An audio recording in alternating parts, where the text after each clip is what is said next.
Welcome back to our English learning channel. You know, I was thinking about something that happened in my classroom just last week. Okay. I have this student, really advanced. I mean, his vocabulary is probably better than mine sometimes. And I asked him a simple question. I think it was just, what did you do this weekend? Okay.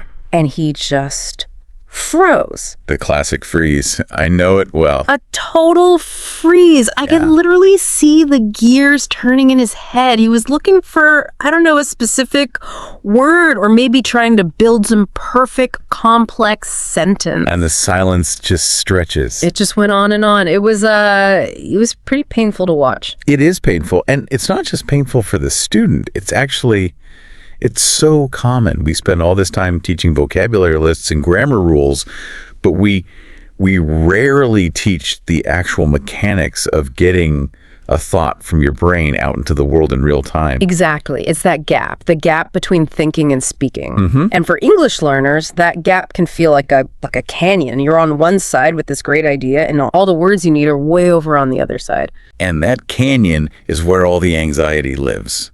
Because while you're stuck there, you feel slow. You start to feel like everyone is judging you. Right.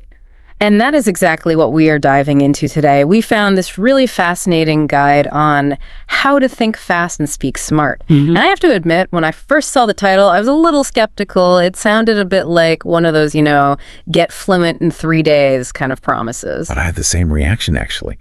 But when we started digging into the source material, I realized it's not about shortcuts at all. It's really about cognitive processing.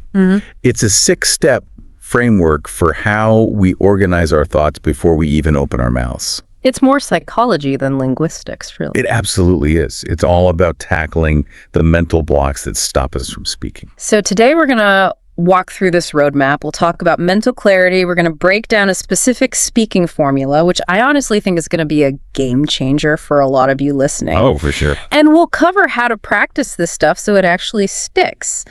It's about moving from just learning English to actually living in English. I love that. Okay, let's start with the very first hurdle. The source calls step 1, strengthen your mental clarity. This is the foundation. Yeah. And the core idea here is deceptively simple. It's clear your mind before speaking. Okay, but let's be real.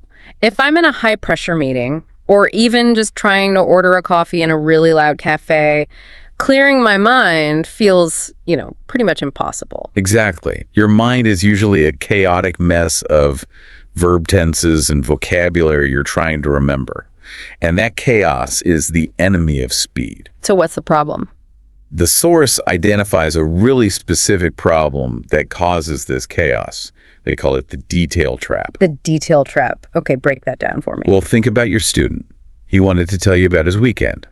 Let's imagine he went hiking and saw this beautiful panoramic view from the summit. Okay. But in his head, he's obsessing. He's stuck on the word panoramic or the word summit. He knows those words, he's studied them, but he just can't grab them in that split second. And so he stops. He stops speaking completely to hunt for that one perfect detail. And meanwhile, I'm just standing there waiting for him to say anything. Precisely. So the source suggests a fix for this. It's a guiding question you have to ask yourself. And what's the question? What is the real point? What is the real point? Yes. So if you can't remember the word summit, does that really ruin the story? No. The real point is just, I went to the top of the mountain. So are you saying we should just abandon all the complex vocabulary we've worked so hard to learn? Isn't that kind of dumbing down our English? That's a really common fear. But think about it this way. What makes you sound smarter? Standing in silence for 10 seconds, searching for a fancy word. Probably not that. Or immediately saying, I went to the top of the mountain and the view was beautiful. Yeah, put that way, the second one definitely sounds more fluent. Right. It's about prioritizing communication over precision. Focus on the main idea, not the tiny details. If you strip away the fancy vocabulary, the simple sentence is right there. Simplicity is fast. Simplicity is fast. Complexity just slows you down. If you can't find the word screwdriver, just say tool. Keep the conversation moving. That's actually really liberating. It takes so much pressure off. It really does. And once you're okay with being simple, you can move on to step 2, which is also Pretty counterintuitive for people who want to speak fast. Okay, step 2. The art of reception. Or, as the source says, listen first, think second. This is a huge one. We tend to think that thinking fast means answering immediately. Oh, I see this all the time. The interrupting student. I'll be halfway through a question and they're already answering. And they're usually answering a question you didn't even ask. Exactly. Because they aren't listening to understand. They're listening just to respond. They hear one key word, they panic, and they just start talking. It's that anxiety of silence, isn't it? We feel like if there's a pause, we must be failing. That's it. But the source advises the complete opposite. It says, understand the question fully. And it offers this great little technique to help with this. It's called the internal echo. The internal echo. I like the sound of that. How does it work? It's super practical. When someone asks you a question, before you say a single word, you just repeat the key idea of the question silently inside your head. Can you give us an example? Sure. Let's say I ask you, what do you think are the biggest challenges facing the education system today? Okay. That is a huge, scary question. My heart rate just went up a little bit. Right. The instinct is to just start making noise. Education. But instead, you take 1 second, and in your head, you just repeat, biggest challenges, education. So I'm basically just confirming the topic for myself. Yes. You're making sure you know the target before you shoot the arrow. And that 1 second of silence. To you, it might feel like an eternity. But to the listener, it just looks like you're being thoughtful. It looks like I'm actually considering the question. Exactly. It buys your brain a crucial second to start loading the right vocabulary. It turns a moment of panic into a moment of poise. I love that. Okay, so we've cleared out the details, we've echoed the question, now we're finally ready to speak. And this brings us to step 3, which is honestly my favorite part of this whole thing. It's the most practical part, for sure. The source calls it use smart speaking patterns. This is the tool that changes everything. If you only remember one thing from this deep dive, make it this. The source gives a simple formula for structuring any answer. And when we say formula, we mean a literal template, like filling in the blanks. Yep. It's the ARE formula. Answer, reason, example. ARE. Answer, reason, example. Okay, why is a formula so important for English learners? It all comes down to cognitive load. When you're speaking a second language, your brain is doing 2 really hard jobs at once. Job 1 is finding the words. Job 2 is organizing those words into a coherent structure. And trying to do both at the same time is why we crash? Exactly. It's too much processing power. But if you memorize this formula answer, reason, example, you take the job of structure off the table. You don't have to wonder how to start or where you're going. The map is already there. You just plug in the words. Okay, let's really drill down on this because I think this is where the magic is. Yeah. Walk me through the 3 parts. Okay, part A is the answer. The source is very clear. Don't waffle or hesitate. Start with a direct response. A yes or no.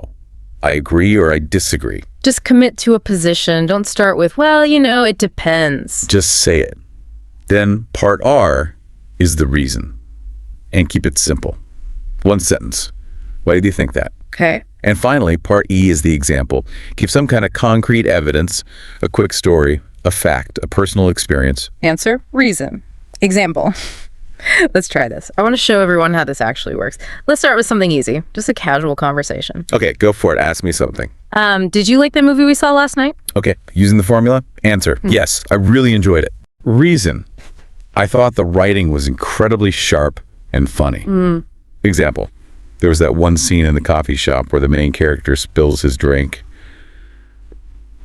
I haven't laughed that hard in ages. That was so clean. So structured. You didn't ramble at all. And it felt easy.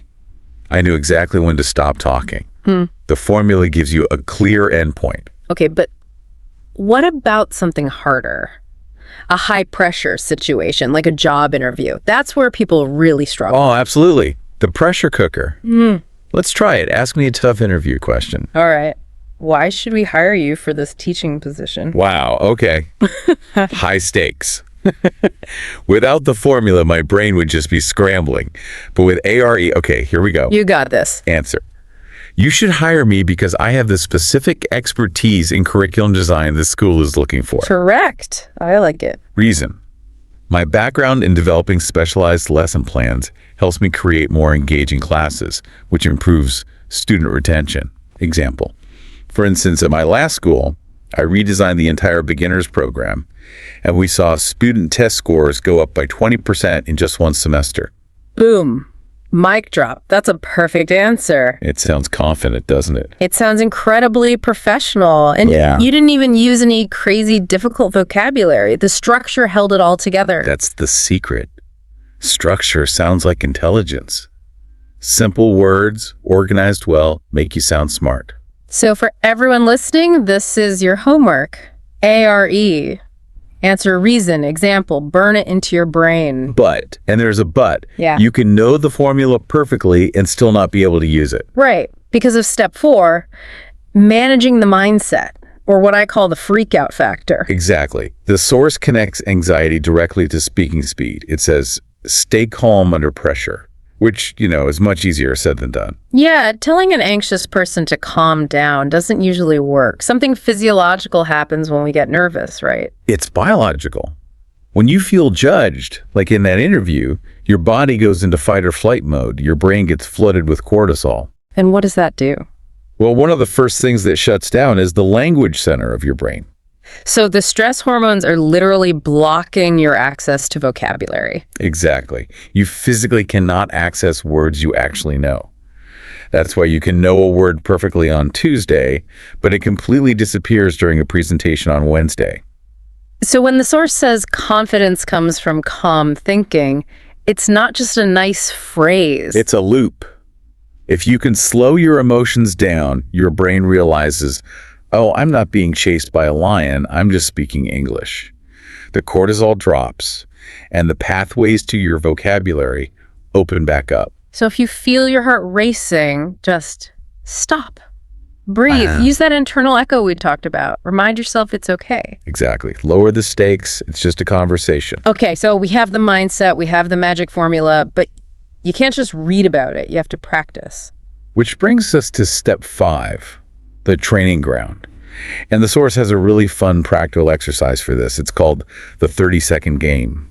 I love gamifying learning. How do you play? Simple.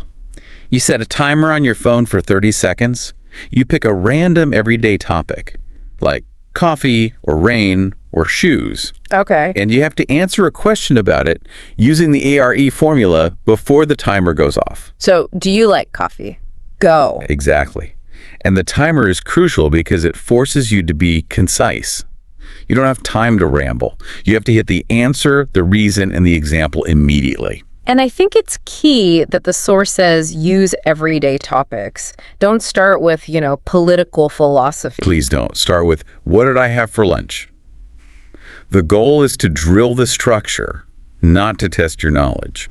The source also adds another tip that I love. Turn your daily conversations into training. Yes, every chat is a low-stakes practice session. So even if you're just texting a friend, don't just send a thumbs up emoji. Try to structure your reply. Oh, that's good. Like, do you want to get pizza tonight? Right. And your text is, answer, no, I can't. Reason, I have to finish a report for work. Example, my boss needs it on his desk by 8 a.m. tomorrow. It trains your brain to think in that ARE pattern all the time. And that brings us to the final point from the source. Reflect. Review your conversations and improve next time. I have to admit, this is the hardest one for me. If I have an awkward conversation, I just want to forget it ever happened. Oh, me too. The cringe factor is real. But the source argues this is where the real learning happens. The post-game analysis. So what does that look like? Do I have to record myself? You can, but you don't have to. Just later, when you're walking home, replay the conversation in your head.